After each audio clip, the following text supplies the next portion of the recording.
Welcome to your dose of Single Sundays, where we're going to end up breaking down the single issues that we've picked up this week off from our pull list.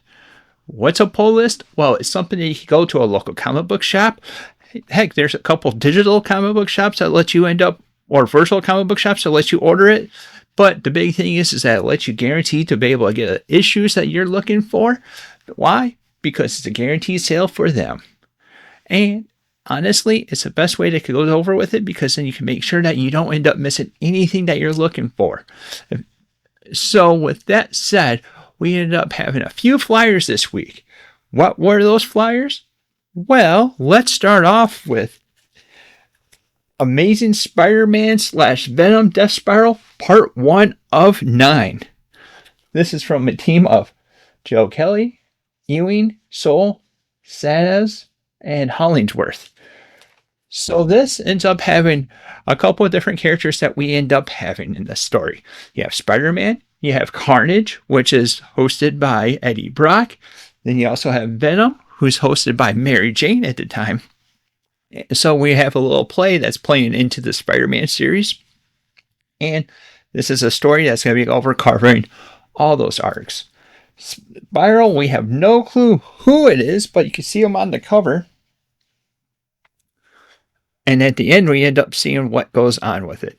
We're seeing the way that this comes together. We end up seeing Peter Parker dealing with the fallout from Ben Reilly. I don't know what exactly ended up happening. So that's what's going over with it. Mary Jane and Paul is no more. And then Eddie Brock made it to New York, giving a heads up because Carnage knows who Spider-Man's alter ego is to Peter. Interesting. Either way, we ended up seeing a bunch of fallout that's coming over with this, and it's definitely something that's tantalizing to be able to go with it. Our second flyer that we had this week is Iron Man number 2. This is by Joshua Williamson, Carnaro, and Woodward. I apologize if I killed your name. Sorry. I'm going to try to get better. Either way, back to what's going on. Iron Man starts off with a nice little risque way that comes over with it, that he, got intimate with a certain character. And now he's trying to find that because there was something that happened in between. It has a couple interesting aspects to it, and then it also had a place where I ended up enjoying it, was there was a battle that had him, Captain America, and a group of people that he's going up against.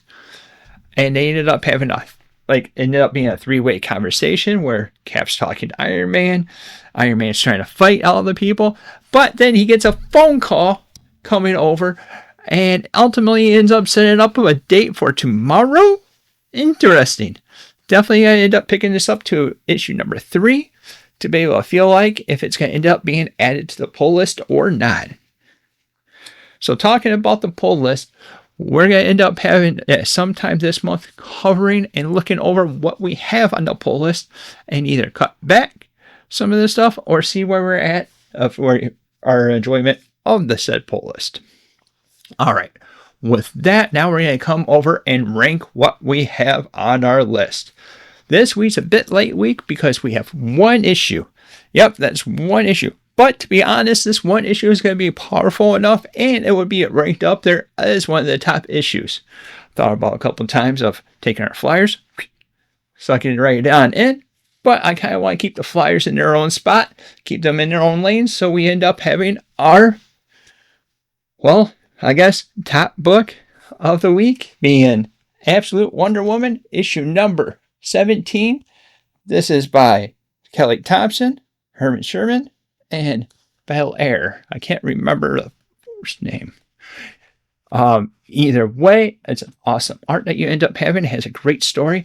We're into the witches now. We're going over. We're talking about that. That's what arc we're in. We end up seeing some action. Zatanna finishes off, which is kind of a trippy little thing with Zatanna because she says her words backwards. So you end up reading it backwards, trying to figure it out. And it's a little fun little process. But I digress. I get back over with the story. Wonder Woman ends up having some of her powers coming back. And she ends up having to deal with a witch or two, I should be saying. Definitely a solid ad that comes over with it. And it is shaping up to be a nice, solid story along the way. Definitely would pick this up because there's a bunch of action that's coming over. You have, well, Titania, and then you also have Cheetah that's in there. Cheetah gets a little rough end of the stick over there in the story somewhere here. But that is your dose of Single Sundays. What did you think? Let us know down in the comments down below. We're also not doing over too much of editing into this. We're going to do a minimal editing. Let us know which way you end up liking it. Do you like having the little graphics that we come over, ranking everything, breaking everything down? Or do you prefer the nice little simple things of like this is? Thank you for watching, and until next time, we'll see you later.